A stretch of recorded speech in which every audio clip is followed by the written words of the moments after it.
बातमी आहे जव्हारमधून। जव्हारचा एक कृषी अधिकारी आता हनी ट्रॅपचा बळी ठरल्याची बातमी आहे। एका महिला फेसबुक फ्रेंडनं या कृषी अधिकाऱ्याला 55 लाखांचा गंडा घातलाय। फसवणूक झाल्याचं कळताच त्यानं आत्महत्या केली आहे। प्रशांत पाटील असं या मृत अधिकाऱ्याचं नाव आहे। पालघर जिल्ह्यातील जव्हार पंचायत समितीत कृषी अधिकारी पदावर तो कार्यरत होता। महिलेला पैसे देण्यासाठी त्याने 30 तोळे दागिने देखील विकले, तसंच कर्जाऊ पैसे सुद्धा घेतले होते।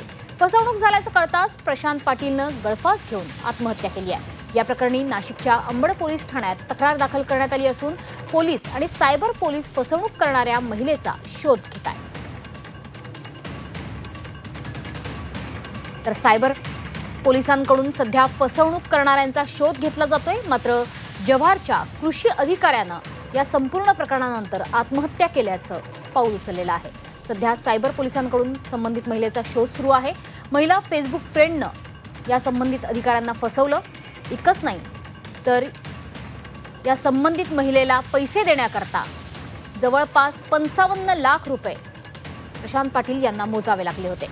याकरता त्यांनी काही सोनं सुद्धा गहाण ठेवलं होतं।